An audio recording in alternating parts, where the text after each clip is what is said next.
Good evening, everyone. Welcome to tonight's overdue Scrutiny Committee meeting.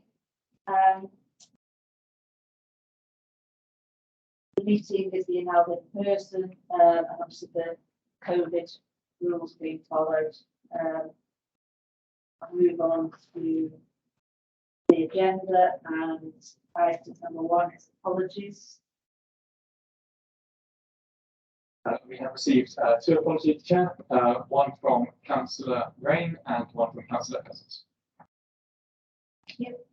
Moving on to agenda item number 2 are the minutes of the meeting held on the 28th of September 2022.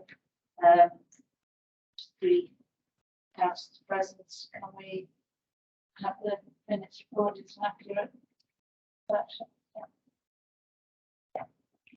That is recorded, Chair. Agenda item number 3 is any urgent business. Haven't received any urgent business, so I'll move on to agenda item number 4, declarations of interest. Are there any members who wish to indicate any interest in the code of conduct?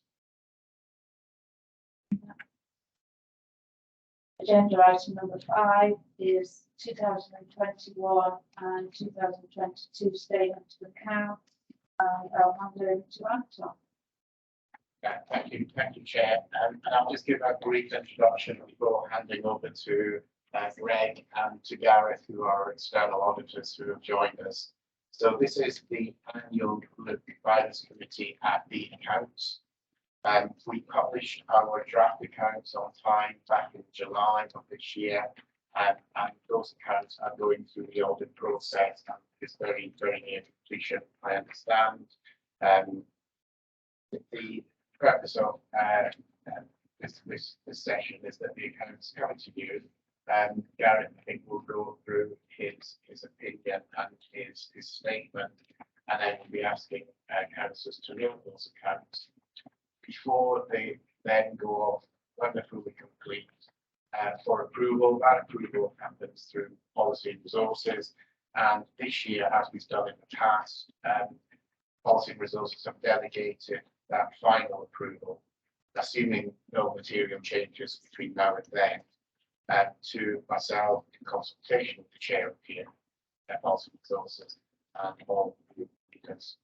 So I think I'll just stop there and hand over to the external auditors. Thanks very much, Anton, and thank you, Chair, and evening to all members. So if I just take members through some of the key messages in our ISA 260 report, which I think kicks in at around about page 141 of the pack, if I can just find that, just bear with me one moment. So the ISA 260 report is a key document that external audit produce. It summarises the key findings from our audit work in terms of the accounts audit. So page 141 of your packs, headed up headlines, that's essentially a summary of the issues identified to date in our accounts audit. As Anton has said, the audit is in progress at the moment. We've got a good team working on it and appreciate the engagement of Anton and Mandy and others at the council in terms of responding to our audit queries. We're hoping to conclude our audit work in the next couple of weeks or so. And in terms of where the audit's at the moment, there are no issues identified which impact on usable reserves. So that's a very positive outcome for members to note. There are 1 or 2 disclosure items that we've identified so far. That's pretty typical in an audit the size of the council. And some recommendations in terms of current year and following up prior year recommendations are included in the appendices. I think based on where things are at the moment and where we expect to land in the next couple of weeks, I would anticipate issuing a clean, unqualified opinion, but with what's known as an emphasis of matter paragraph. So members may recall from previous audit committee meetings this year, because of the demise of the council on 31st of March 2023, that's an event of such significance that it needs to be given appropriate disclosure within the accounts and the annual governance statement, and we've been talking with Anton and Mandy around, I guess, increasing and slightly enhancing some of those disclosures that were in the draft accounts earlier in the summer to the final version, the proposed final version that you see this evening. And because it's of such significance, as auditors, we would draw that out, in our opinion, in what's known as an emphasis of matter paragraph, just to highlight to readers of the accounts, the significance of obviously the council ceasing as a separate legal entity on 31st of March. It is important to note that that emphasis of matter paragraph doesn't class as a qualified opinion or a modified opinion in any way. So, if the audit concludes as we're planning to at the moment, with no significant issues arising, it would still be a clean opinion, just with that emphasis of matter paragraph included around the end of the council as a separate legal entity. Page 141 summarises our work in other key areas. So alongside the accounts audit, we also have the value for money arrangements review. That work is also ongoing at the minute. As in previous years, the completion date for that has effectively been decoupled from the accounts audit, and we have up to 3 months to conclude that VFM work after the date that we sign your accounts. So in theory, that could give us up to March to conclude that work, but we're conscious, obviously, with the council ending on 31st of March and the need to keep these reviews as timely as possible.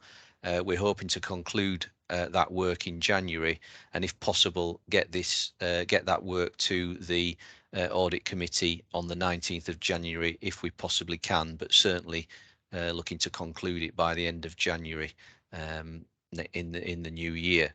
I think in terms of significant issues with the VFM work, there aren't any to report to members based on our work so far.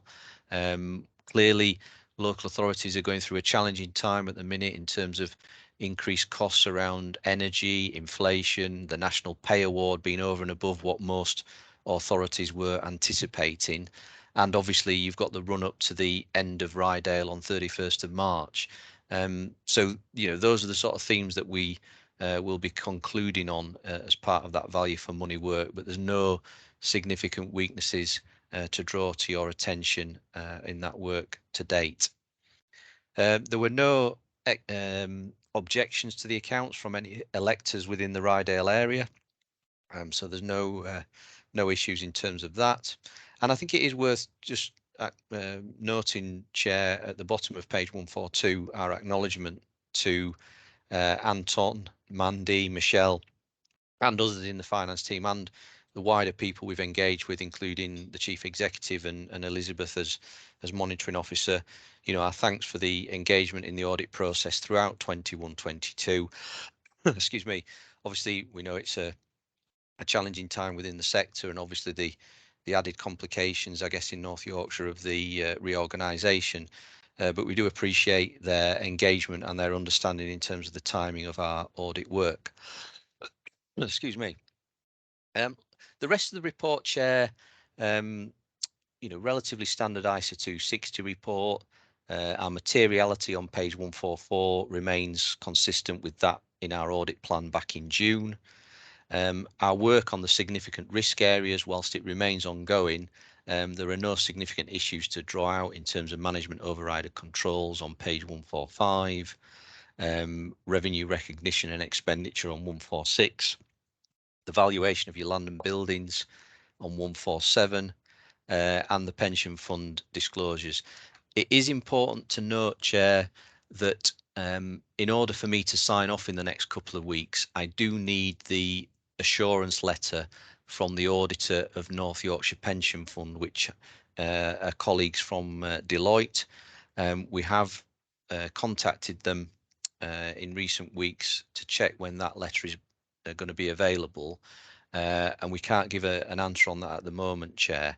So we're hoping that IS 19 assurance letter, as it's known, will be made available in the next couple of weeks, and should that come through and we conclude the rest of the audit that we are certainly on track with and anticipate, then we should be in a position to sign off the council's accounts in the next couple of weeks.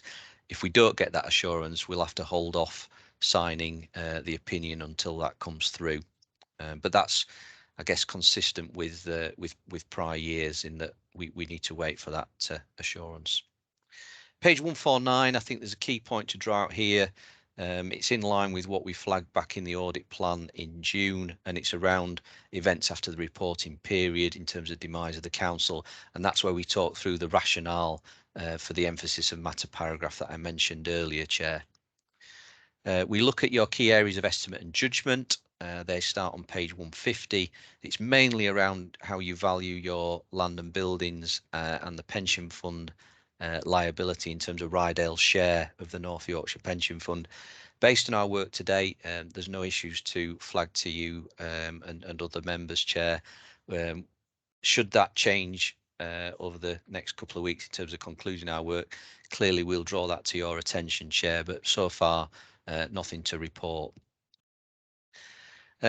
Just moving through the rest of the report, the value for money arrangements review is on section 3, starting on page 156 and 157, and it's there where we just highlight that the work's ongoing, and we're going to do all we can to try and hit that audit committee on the 19th of January, but we certainly wish to conclude that work by the end of January, and that would be well within the national deadline of 3 months from the date of signing the accounts.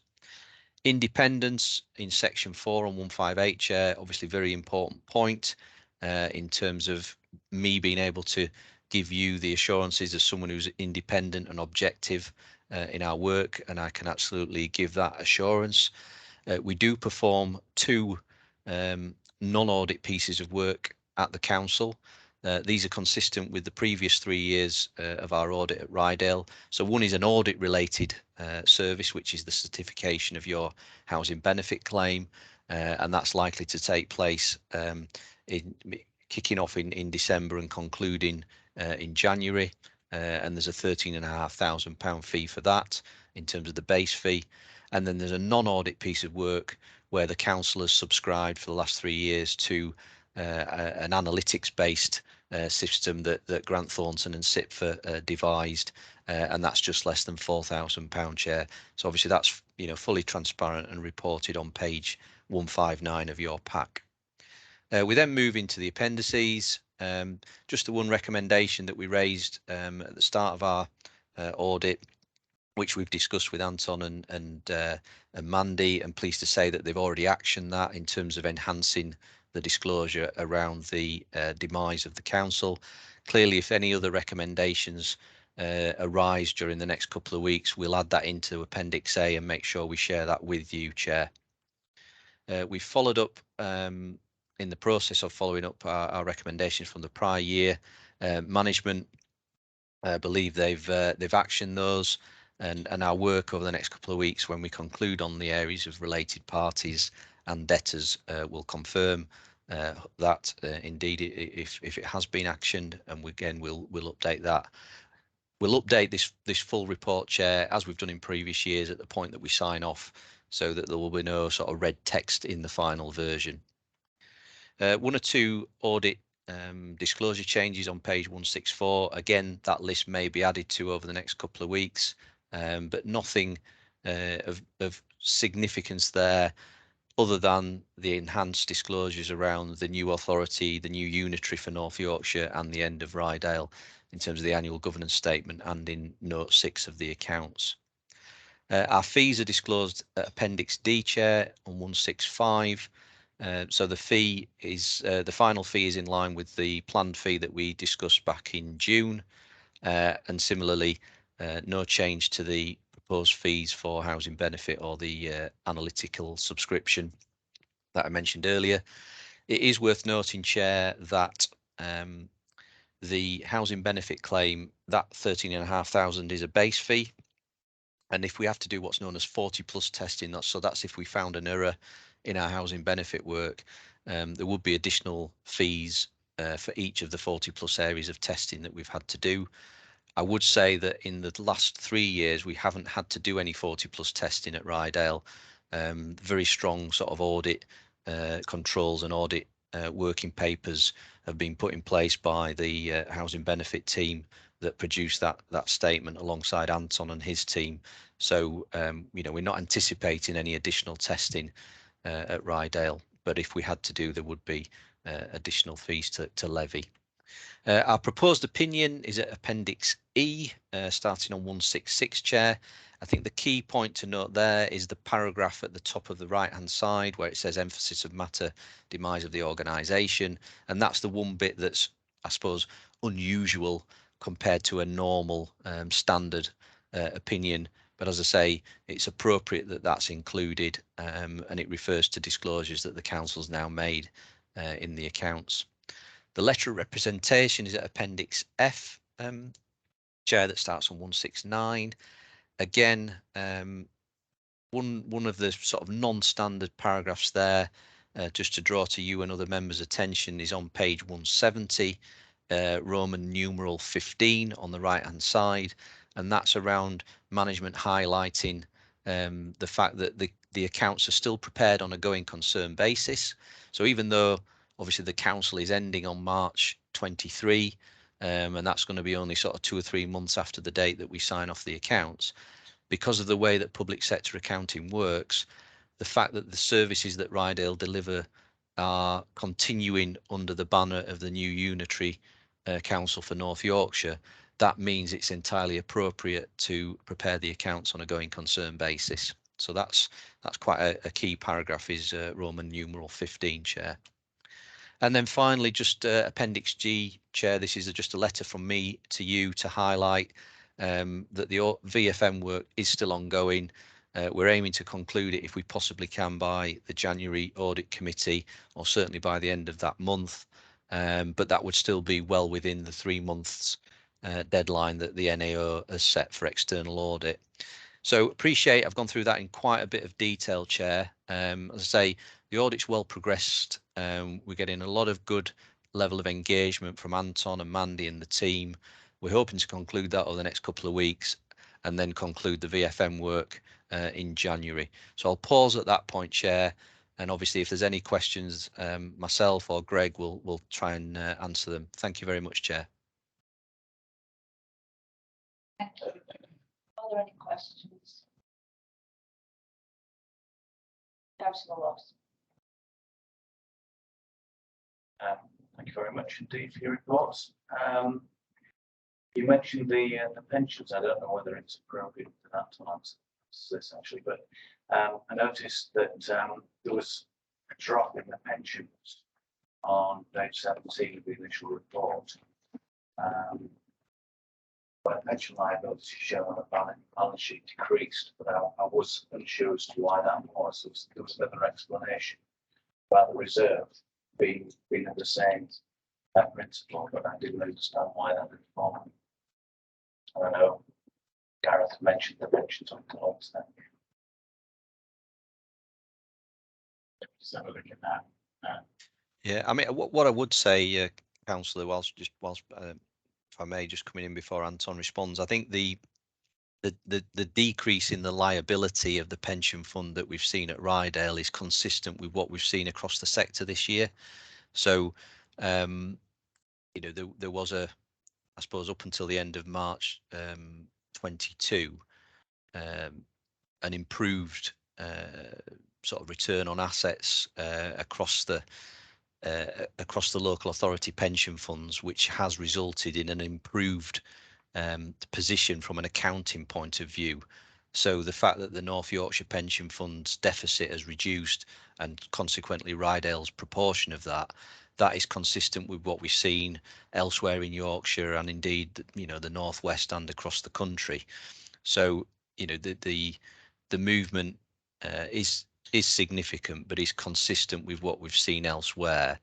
As I say, for one of our key assurances now is to make sure that we get the necessary assurances from our colleagues at Deloitte based on their audit of the North Yorkshire Pension Fund, and depending on what they send through to us, we can then assess that and conclude our work, and therefore sign off the opinion at that point.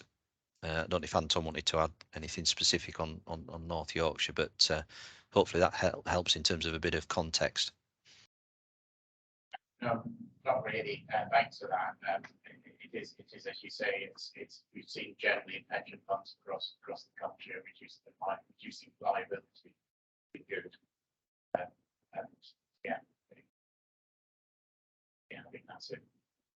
I think just to add a little bit more detail on that, it's really coming from the increase in the risk-free rate returned on bonds, which is a result of inflation's rising, interest rates are rising. So the future contributions the council needs to make have fallen as a result. Because of that, risk-free rates in bond yields has improved with following on from a rise in interest rates. Good, thank you. I noticed the other day that it completely changed in relation to that, with the change in the government policy. But that was interesting. I think I was more interested in what Greg has just said. Then actually, I think that's answered more of the question. If I could just go on and ask another question, because in terms of the audit opinion draft, unfortunately, the demise of the organisation, my copy's gone into hieroglyphics there. But one question I did want to ask was obviously there's certain parameters in here that are saying everything's going well, ready for the vesting happening. But is there anything that we should be worried about? Is there any eventualities that might be a problem, or are we sailing quite well at the moment in terms of transitioning through? Yeah, I can pick that up. I think transition is going fine. It's on plan. We've invested quite heavily across all of the councils to make sure it's done as best as possible. I think we're working very much on a kind of risk-based approach. So you may have heard this phrase, safe and legal. So we're trying to ensure that everything is safe and legal on the 1st of April, which happens to be Saturday.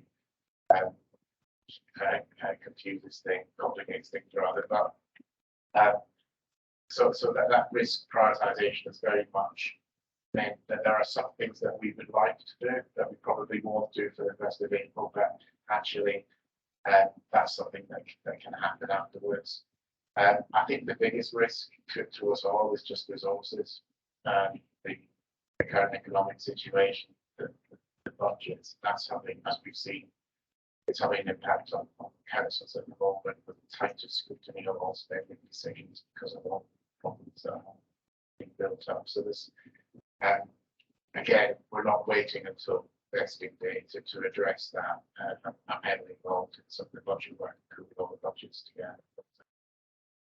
So I think it's going well. It's going very well in some areas, and it's going well across most things, but it's not without challenges.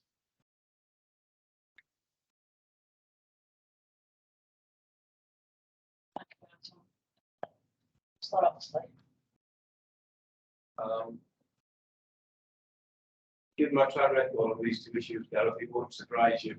I hear all you say and all you're right to, but still got these two underpinning issues in my mind that the more reassurance I can get, the better. One of them is the pension situation. The opinion, right, letter, whatever we're waiting for from Deloitte, and the fact that it's not with us yet. Is that something just to be worried about? Is it an unexpected delay that you haven't got it yet? It's a good question, Councillor Oxley. So the honest answer is I'm unsure, because we've not had a response from colleagues at Deloitte to our emails in terms of when that letter is to be sent.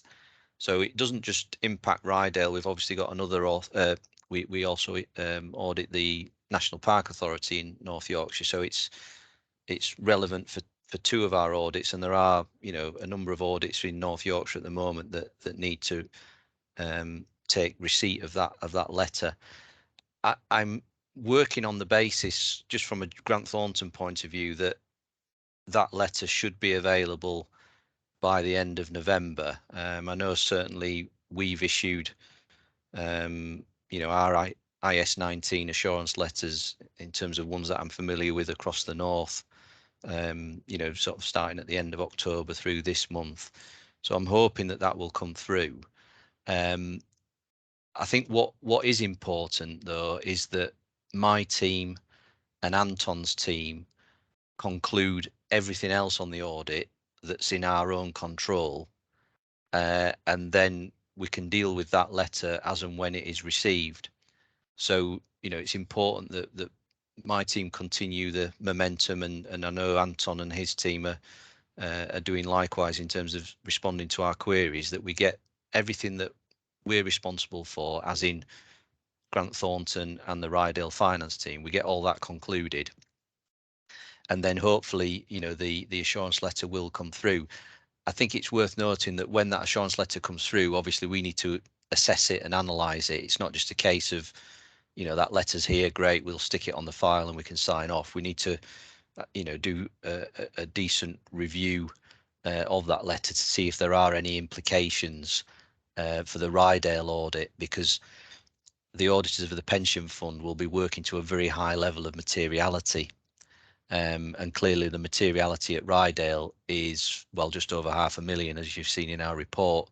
So any issues that are identified in that letter, we need to look at proportionately for the share of the pension fund that belongs to Rydale to see if there are any issues around about that materiality level. And it's difficult to give an answer to you, Councillor, at that point yet, because we've not seen the letter.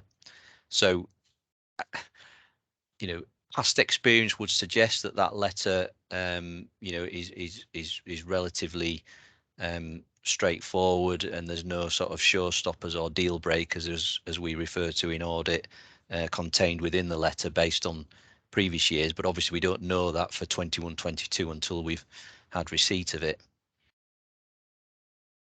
Okay, yeah, I think, you know, 12 months or more now since we started this, the two things that I keep picking up on are the pensions and the assets. Both things that we seem to have a little bit of outstanding, a little bit of reassurance needed on still. I think we've become pretty good at not having surprises. And I'm sure if there is a surprise coming, I'm sure you'll flag it very early so that we can at least be aware of it. We will, Councillor Oxley. So I think it's important to know, obviously, this is our 4th year of auditing Rydale. We've been fortunate to have a pretty consistent team on our side, and equally a consistent team on the council side. So, you know, we've got to understand the sort of processes and procedures and how Rydale goes about pulling the accounts together, and hopefully Rydale understand about how we go about auditing them. So, you know, year 4 of sort of that understanding, you know, does stand us in good stead in terms of the valuation of your assets and your share of the pension fund liability. I think it's also worth noting that whilst the review of the closing balance of your land and building valuation, and indeed your share of the North Yorkshire Pension Fund, are significant audit risks for external auditors, and they do take up a significant proportion of our audit time. Any issues that we identify in those areas would not ultimately trickle through to the level of usable reserves available to the council, or will be transferring to the new unitary on 1st of April. So it's important that those areas are materially correct from my point of view, and indeed from the council's point of view, so that you can approve a set of accounts that are free of material misstatement, and I can sign a clean opinion on the same basis. But any issues that we do identify wouldn't ultimately impact on the, I suppose, the true financial position of the council, if you like. So I think that's an important point to remember. If we do identify any issues over the next couple of weeks that are of a material nature, clearly we'll flag that with Anton and Mandy in the first instance, and we would draw it to attention in the updated ISA 260 report that we'd share with Councillor Middleton as chair, and I'm sure will be shared more widely with members. And as I say, at the point that we do sign off the accounts, we will update this report that's before you this evening to give the sort of fully finalised, complete summary position at the point that we sign off. And again, more than happy for that to be circulated to members at that point. if I can just pass a comment as well, just personally thank you for the paragraph that you've highlighted, you've written about the relationship you've had with your staff. Certainly someone who's been in this committee a long time, I felt far more comfortable this last few years with the way this relationships work. I think it pays credit both to our staff and to Grant Thornton as well. So thank you for recognising that. Yeah, I mean, thank you for that, Councillor. I mean, certainly from my perspective, you know, the audit at Rydale has been a really interesting one to be involved with these past 4 years. I think when we came into the audit, it was pretty much at a similar time as the likes of Anton and Stacey coming into the council, and clearly our first year of the audit, we did raise some fairly sort of meaty and significant issues, but it's been good to see the council on a journey over those 4 years in terms of improvements in financial control, financial governance, you know, good level of discussion and debate at audit committees as well. And it's just been an interesting audit to be involved with, and we've had a lot of, you know, good engagement with the likes of Anton, Stacey, this year with Elizabeth as monitoring officer. And from an audit perspective, it's always good to have a client that is keen to engage with external audit throughout the year on a regular basis, not just when we're doing the year-end accounts, because that dialogue helps to identify, you know, you mentioned, Councillor Oxley, you know, nobody likes surprises. Well, auditors don't like surprises either. And one good way of trying to avoid surprises is to have that dialogue throughout the year, so that if there are issues that officers have got that they want to raise with audit, they can raise them early. We can go away, have a think about them, give some views and responses, and try and work towards a position where you know, we've got an agreed position on both sides, you know, well in advance of signing off the accounts, and that's certainly, you know, something that's worked well in the 4 years that we've been at Rydale.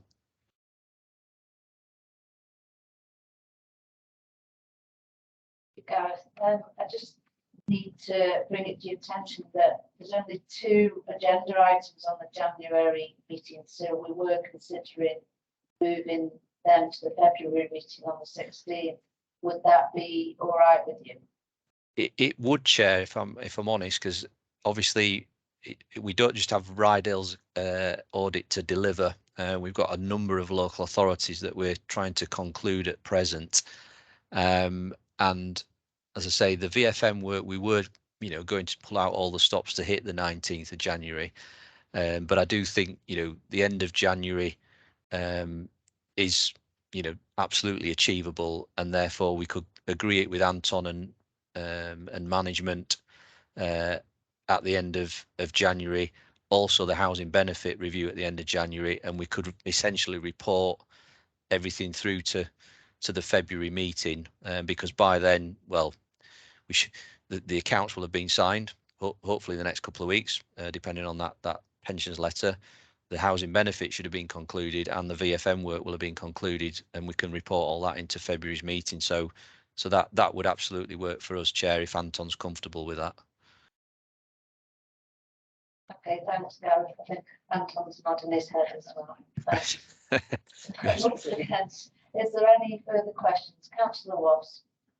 Yeah, I think it's appropriate. I know it's not actually in the notes here, but in terms of monies, and Becky mentioned something to do with this in the last meeting, but I was just wondering what sort of position we're in with the collection of arrears from the holiday lets and the Airbnbs that have been highlighted.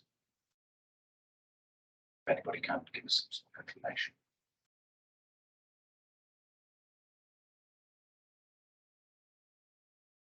Sorry, I didn't quite catch that, Chair. Was that one for us or for Anton? It's more for our team. Oh, right, sorry. Yeah, I didn't quite catch the question. Thank you. In terms of the all the trademark invoices, so we don't track arrears by property type. We do the arrears from trademarks. They're actually really well managed. We have quite low. Think about it. It's number keep it very close. I know. But in terms of the people that were identified as using trade waste facilities without actually paying for trade waste, I mean, are we actually looking into this and collecting the money that is owed to us? Because apparently there was quite a bit. Well, in terms of the contracts that we have with Holder, so obviously we're collecting the money through the normal process. Where there was no contract, we've withdrawn the service and there is no plan to retrospectively go back and actually invoice. Because we don't have that information actually in terms of people who may have received the service and didn't have a contract. That's very difficult to actually go back and look at. Yeah, I think that's what I thought as well. Just another angle you come in that council. I just thought in terms of the revenue that we could be collecting retrospectively, I mean, it's quite colossal. There's 700 listed properties on that list, and there's certain people that could have been claiming it as primary residence and yet have not declared anything and have claimed COVID support as well. I mean, if Jonathan had come and been here, they might be able to put, you know, an angle on it as well. I personally think that'd be quite possible to go back and find out who had been breaching the rules and to prove it. I think that would be, I think that would be quite possible. It's an exercise that we were unable to undertake. I think the main thing is we've got 75% of the Holder now have a contract with the council, and we're managing the sort of debt recovery in accordance with the normal procedure.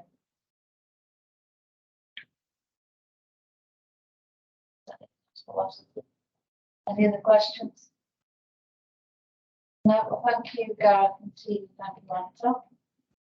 Thank you, Chair.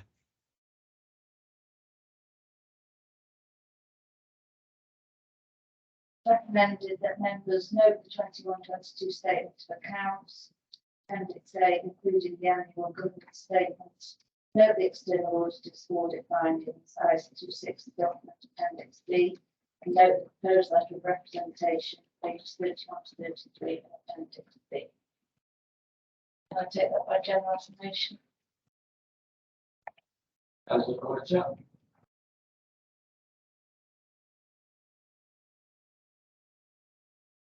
Moving on to agenda item number 6, which is the Treasury Management Mid-Year Review, and I'll hand over to Anton. Yes, thank you, Chair.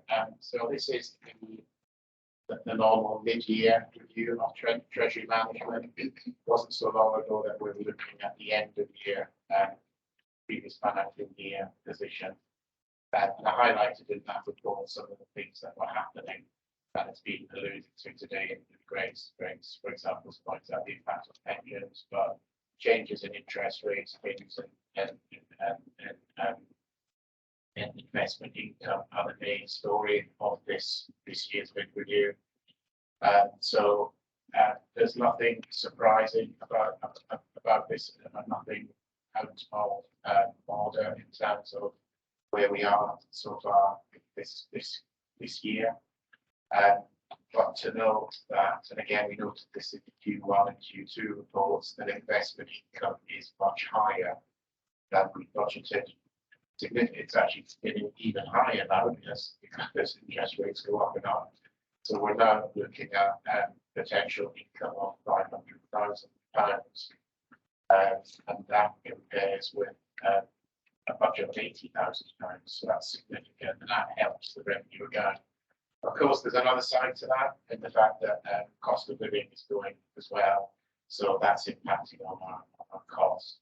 But at the moment, it's a welcome return, one of the few welcome things about rising interest rates, but it is helping our revenue, and that's there in the report. The report does have some appendices. There is a very interesting one that compiled in line and with support from our advisors and training management advisors, which is so it's the detailed economic commentary for developments. I think that's quite useful and puts it into context. And I've got also a lot of the things that you'll be aware of through previous discussions and indeed through national media as well. The other thing to highlight, because you may have noticed this in the press recently, we do set out Appendix B in our investment portfolio this was up to the end of September, so it shows where we are investing money, which organisations, mainly banks and other local authorities, and they're all in line with our approved treasury management strategy. There has been a bit of concern about any authorities who have been investing or are investing in Qatar. And you may have seen that in the press. We are not. We did, and about 5 years ago, I understand, for a very short period of time, very short-term investments. At that time, it was in line with the treasury management strategy, but it's not something that we're looking to do again in the current climate. So I just wanted to highlight that in case it came up, because it has been kind of raised. I think that's all I really wanted to say. It's everything is being done in line with that strategy, but our income is much higher because of interest rates. Thank you, Anton. Are there any questions? No questions. It is recommended that the members receive this report and the mid-year performance of the in-house managed funds to date is noted. Can I take that by general information? The Board Chair.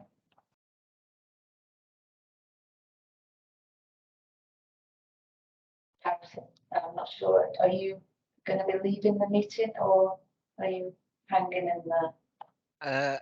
I'm happy to listen to the rest of the meeting, if that's okay, Chair. I think there's a few things that from our wider VFM work would be useful for me to listen into. So if that's all right, I'll stay in the background, Chair, if I may. Yeah, that's fine. Thank you. Moving on to agenda item number 7, which is the Equalities Progress Report, and I'll hand over to Richard. Good evening. Thank you, Chair, and good evening, everyone.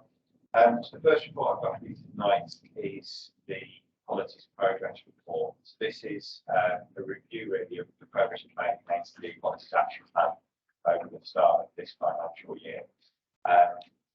It's a report to note, if that's okay.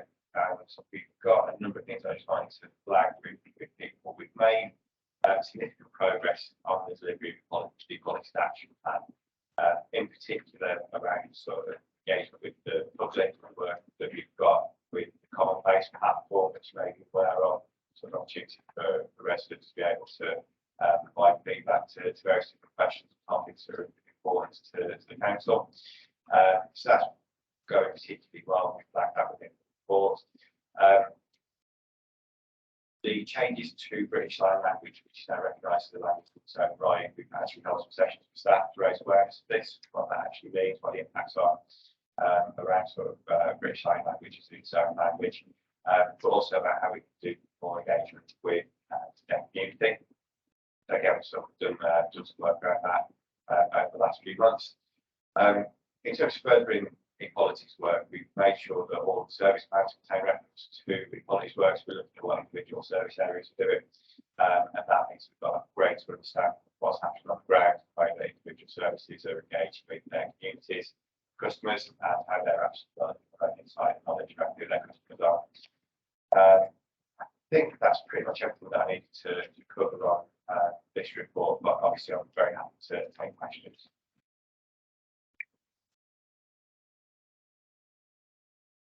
Are there any questions? Councillor Ross. It's just an observation. I've read this one on page 194 of the report. Second paragraph, in response to problems, such as how could we make walking here better? Should it, is it working? People walk to work together. No, so this is part of the Commonplace surveys that we do looking at travel. So it's looking at sort of the means and facilities that people got for walking in their local community. So it's around sort of footpaths.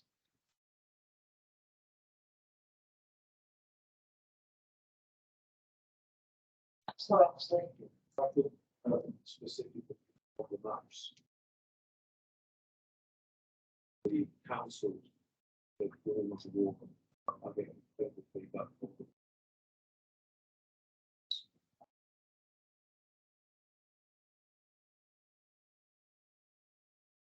councils about villages about anything and their ability to put together. So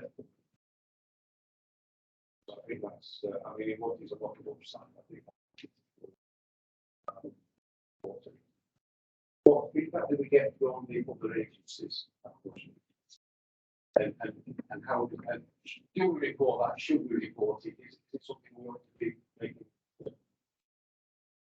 Yeah, I'm happy to sort of try and cover this off. I think obviously sort of Bridget from the community, she probably will feel much better place than I am. But in terms of the engagement we have with a variety of other partners, we've got a very active sort of community network that we work with. And I think I'm very pleased with the engagement they have with the council, the way that we are looking at sharing information and supporting each other.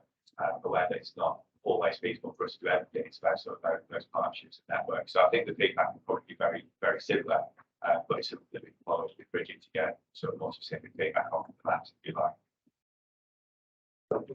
I may just pick up on that one specifically, give my earlier comments. I think that is something that we still do need to work very hard to get across to the communities is who it is within the partnerships that actually should be doing what problem. I think it's all too easy for them to say, well, I don't want to say, I don't like it, and really, that sense of if they can get quick to the part that they ought to be talking about, I think that would help. So there's a training needed there for parts of the developers to sort of. I think it's a great skill. One of the things that we are looking at the moment, just that might cover that up to a certain extent, is around the gap analysis.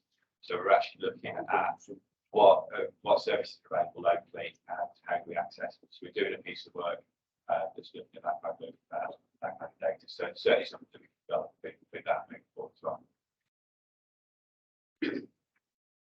Hi Richard, with the Let's Talk campaign, a series of in-person events, how many are planned? I'd have to double check, to be honest with you. I'm not 100% sure off the top of my head. Okay, thank you. Are there any other questions?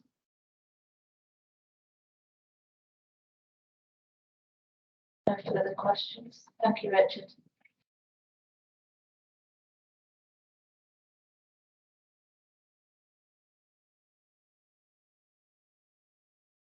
It's recommended that the quality of progress report is noted by the committee. Can I take that by general information? Thank you. Chair.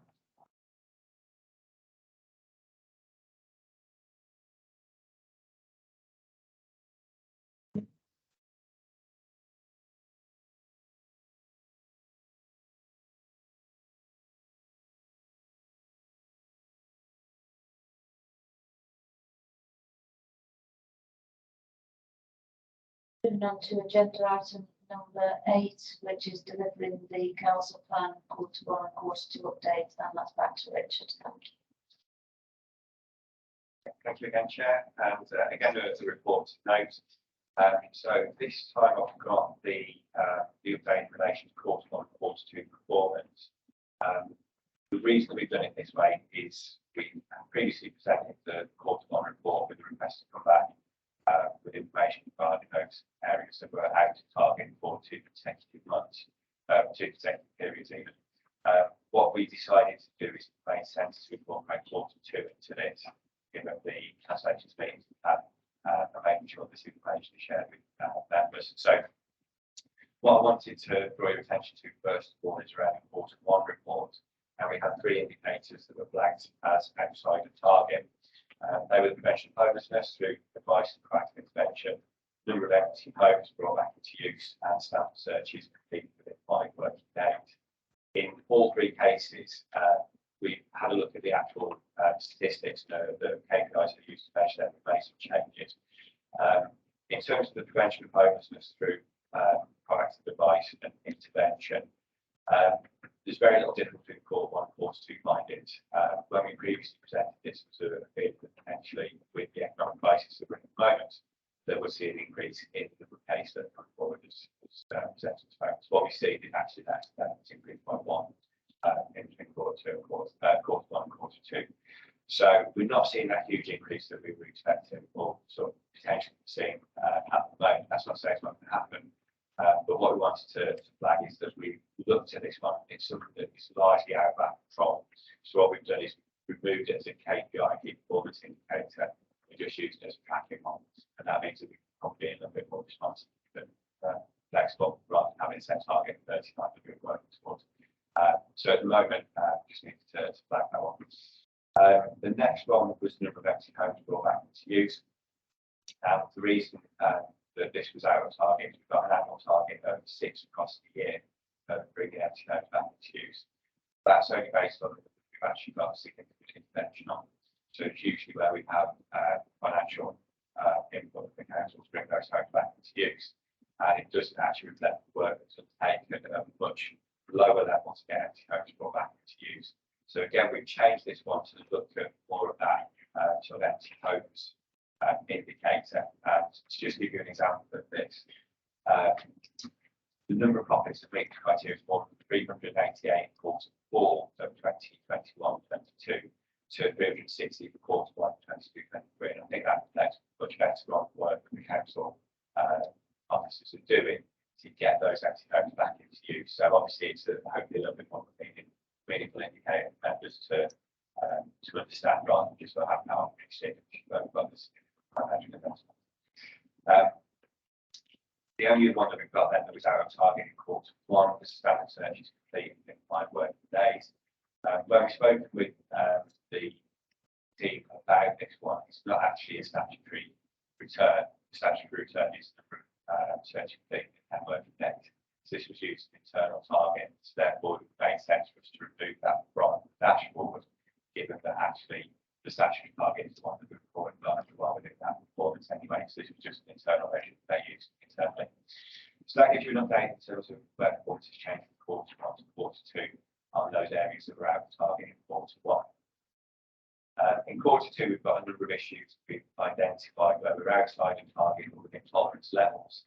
And they relate to % of household waste composting and % of household waste for reuse, recycling, composting. As I'm sure you're aware, they're very seasonal figures. We've had a very dry, long summer, and that is obviously what has led to a reduction in the amount of household waste for composting, reuse, or recycling. So that's really what's driven that particular indicator. The good news is there's no indicators as of quarter two that are out of target. Everything's all within target or within the accepted tolerance levels. So more than happy to take any questions on these. We've still got some fantastic successes that I should share as well. Lynn's going to talk through the complaints, work we've done on complaints, which I think is again extremely successful. Processing and planning applications considerably high, and an increase of 5% recorded in relation to the 8-week target for processing and planning applications. We've also had the performance of the council tax and house benefit processing, which again remains extremely high and is within the best of North Yorkshire. So again, against the peer group, performing extremely well. So on the whole, I think it's a really positive picture. But like I said, we're more than happy to take any questions. Thank you, Richard. Councillor King. Sorry, can you just repeat those numbers again? So we were 388. So in quarter four, in terms of the number of empty properties that sort of meet the criteria, there was 388 empty properties, and that was down to 360 in quarter one. Right. Just explain to me what you classify as an empty property. Now that may sound a really ridiculous question. Okay, I'll take that one, Jim. Yeah, if you've got the definition of that, that's brilliant. I will try to answer that question. What we do, them told is the report that we received from the revenues team. But how the property is actually held council tax. So that's how team that they're looking at how we get those back into use. That's the provision that we use. So the actual definition will be around whether the properties to pay council tax. Okay, I mean, I know several places in Oxford.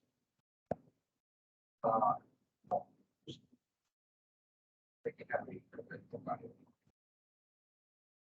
So if I, supposing I am a landlord, I'm sorry, I'm a homeowner, don't put anybody in our house, what are you doing about that? You putting pressure on the banks? Councillor King, which put your microphone on. Sorry, just that I should have gone on. Let me go back on that. I'm a landlord, I'm sorry, but I don't have anybody in that. What pressure are you putting on? I think to give you a definitive answer, we're going to have to come back to, but I don't actually think we're able to put any pressure on such. I think obviously to the owner of the property to make a decision around whether it's occupied or not, whether the council could actually influence that or not, is something we'd have to come back to. I'd like to know the answer to that, because I think that, dare I say, there are some statements out there that are Yeah, my understanding is that the house do look at who the owner is or who the owner of the property is, try to see what they can do to try and get the back issues. So we've got that number that is sort of 6 around sort of intensive investment wise. That usually means it's sort of these work for habitable. But certainly in terms of the work that we do a little bit more digging back with more information as to sort of that process of going through in terms of contacting those people and steps to take to try and get those homes back into use. Okay.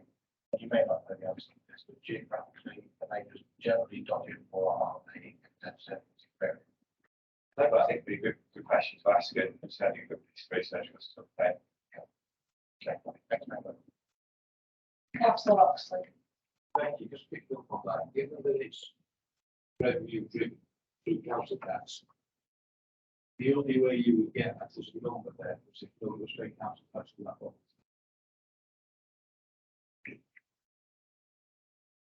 What I was trying to say is that the active homes work is undertaken based on that information we get from revenue in terms of. These are three questions. I'm not trying to trip anybody up. I'm just seeking to really understand. I think it's quite an important distinction. We probably don't something the same around here as they do in many metropolitan areas. But if that is the, if you like, the start information point, and as long as council tax is being paid on that property, nobody would know where they were living or not. Yeah. Revenue, would they? And I think the previous question we need to come back on is what is the definition? Can we tie the two together, please? Because I'm probably making a completely separate point to council here. But again, I know properties where people are, they are keeping them empty.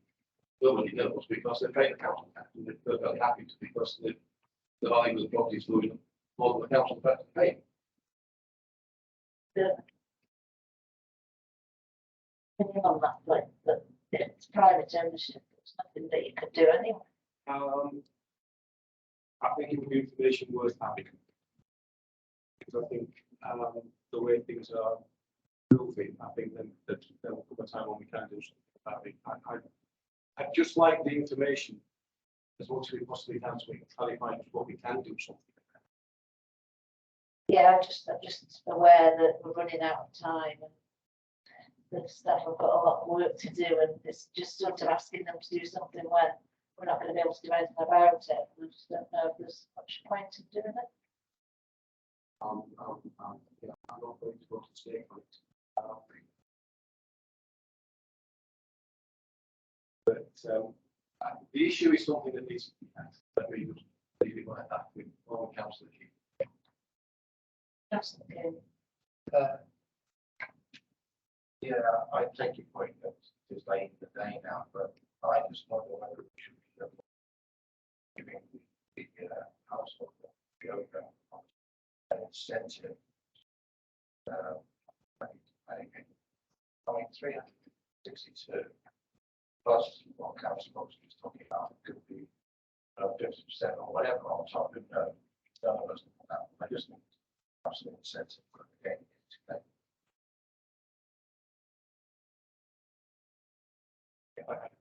I'll be really keen to actually bring back on the service as part of the deep dive information that we provide as the narrative within the report. So if you're happy for me to do that as a, so at least we capture the information, we'll have to do so. Yeah, if you're happy to do it, then yeah, that's fine. Councillor Ross. Thank you, Jay.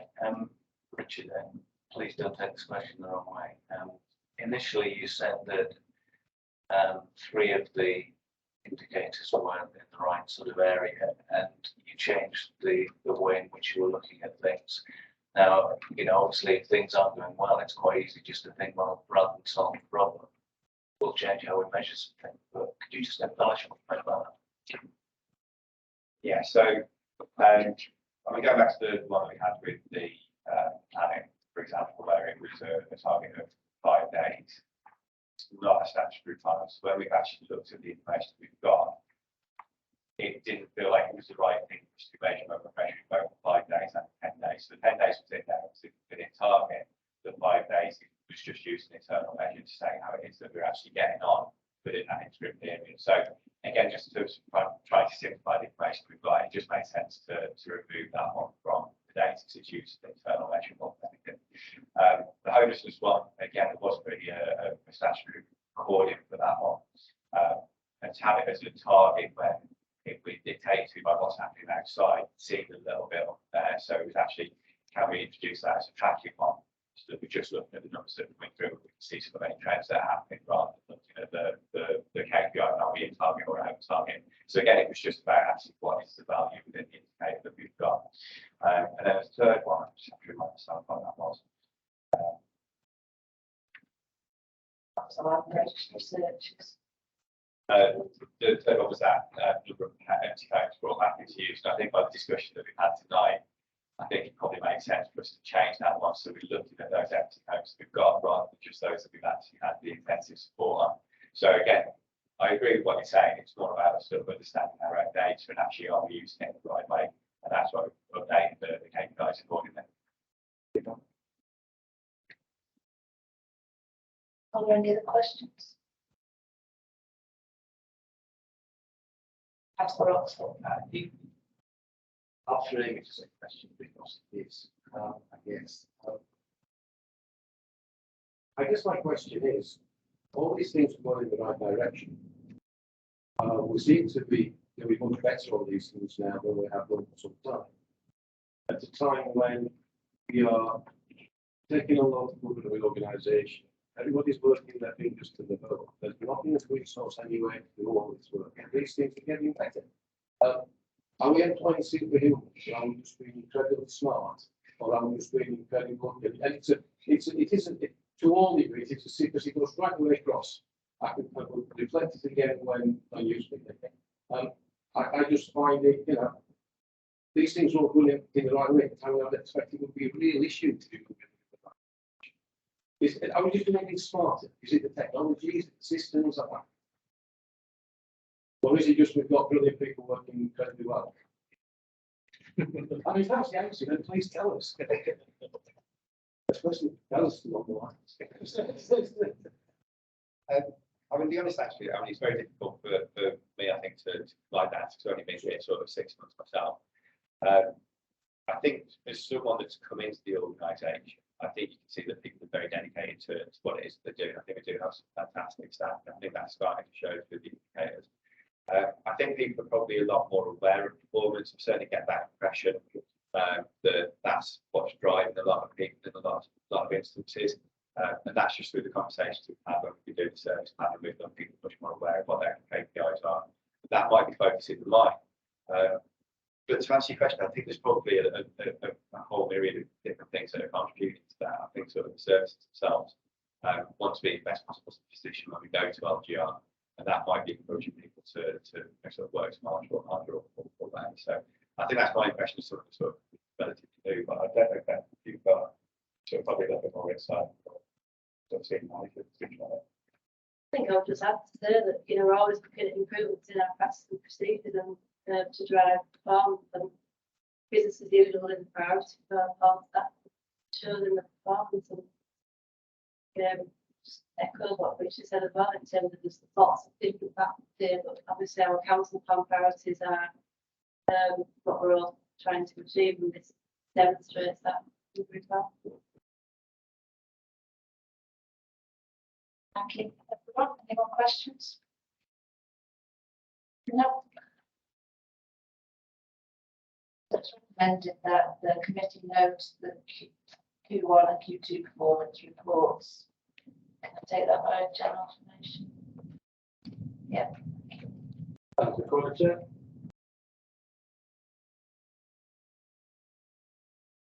Moving on to agenda item number 9, which is customer complaints and compliments, and I'll hand over to Lynn.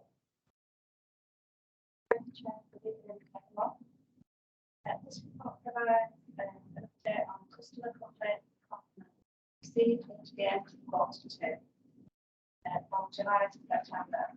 During this quarter, the council received and responded to 12 complaints. In comparison to the previous quarter 1 report, this represents a positive reduction of 7 complaints. Furthermore, 92% of all quarter 2 complaints received were dealt with within the stage 1 process, with only one of them progressing to the stage 2 procedure. To ensure a full investigation of this complaint, an extension was granted and the extension timescale was met. 3 stage 1 complaints received an extension to the 10-day timescale, all of which were agreed to allow further investigation, and in total, 100% of stage 1 complaints met their agreed timescale. Quarter 2 statistics demonstrate that the council is listening to customer feedback by taking action and working hard to address any negative feedback, again preventing a reoccurrence, improving customer satisfaction, and demonstrating an excellent level of service delivery. To gain a full comprehensive insight into overall customer feedback, details of customer complaints and compliments received should be read in conjunction with each other. The number of compliments recorded in quarter 2 was 20, maintaining the same number as received in quarter 1. Significant number of compliments received during quarter 2 is testament to the ongoing hard work and commitment of staff across all departments within the organisation.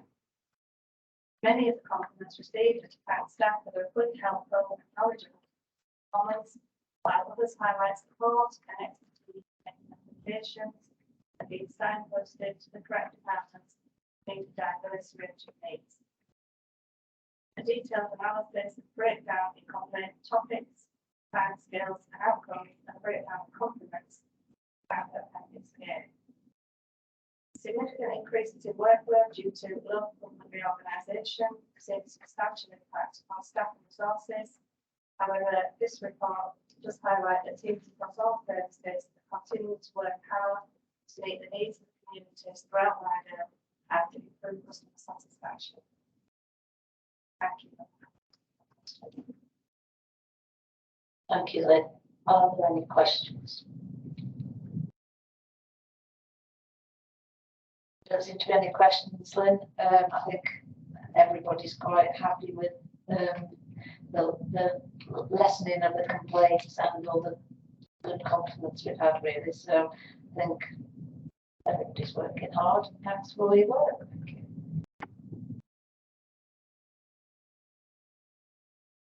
Recommended that the note and endorse the performance of complaints and compliments received in quarter 2 of the 2022-23 reporting cycle. Can I take that by general information? Thank you. Councillor Cornicher.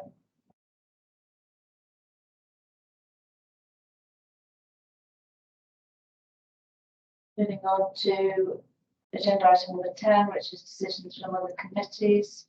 I think everybody was seeing the policy and resources minutes, although none of us were able to attend to scrutinise the meeting. Has anybody got any questions or any issues to raise after looking at the minutes? Thank you, Councillor Watts. Yes, just to clarify, because we've had problems before with scrutinising policy and resources. And I was understanding that I should have been at the last meeting where I was at the previous meeting and had no knowledge of supposedly being at the previous meeting. So I don't know whether we've got any better ways of clarification in terms of who should attend. I mean, I normally get a hard copy, but I didn't get anything, and then somebody said we text me during the meeting to say should be scrutinising it. As far as I was aware, councillors, I don't think we were supposed to attend. So No, I don't think you were. Councillor Watts. I can't remember off the top of my head. I have to look, but I don't think you were one of the 3 people that was down. I think it was yourself, Councillor Graham, and I think Councillor King. I think we just do it alphabetically, so it would be people. Yeah, I didn't know whether it had gone all right. I was Councillor Graham gave her apologies, and I couldn't get a substitute, and I couldn't make it either. So yeah,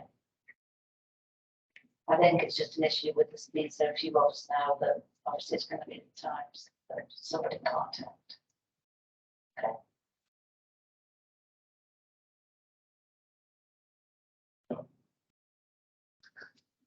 Councillor Oxley. Yeah, I mean, I think we remember the drill. Every time we get this come to us for P&L, we get on it, the voting record at that meeting. We then get to the meetings being referred on to, and everybody's got a copy of the thousand for those reports. Everybody seems to completely ignore it. It just seems to me that when committees do a job, if their decisions, their views are being passed on, we could make the work of this council and our committees much more efficient if we actually took some notice of. And as a scrutiny committee, I think it's important that if you're getting something come to you, to be discussed at the meeting and it's been a unanimous decision, I'd love to give it any committee a fairly decent guidance to find out who's going to be at the next meeting. I don't think we're making a topic. It's just an observation. I think it's right to raise it at this meeting.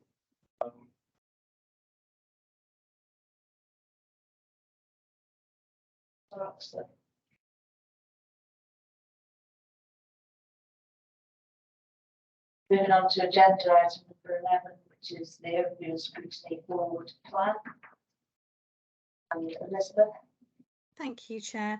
Obviously, we've touched on this already this evening. So we have 2 meetings that we were discussing. So we have agreed that we will not be pursuing the 16th of January meeting, and the 2 items for that meeting will then be moved on to the 16th of February meeting. So it might be that other things come up that we have to finalise, but we will of course keep you and the committee aware, because obviously that will be very near our end date as a council. So if it's acceptable to you all, we will just cancel the January meeting and just have matters move forward to the February meeting. Thank you. Nothing further to say on the forward plan. Are all the councillors happy with that? Nobody's saying otherwise, Elizabeth, so yeah, I think that's a good idea. Okay, Thank you, Chair. Thank you.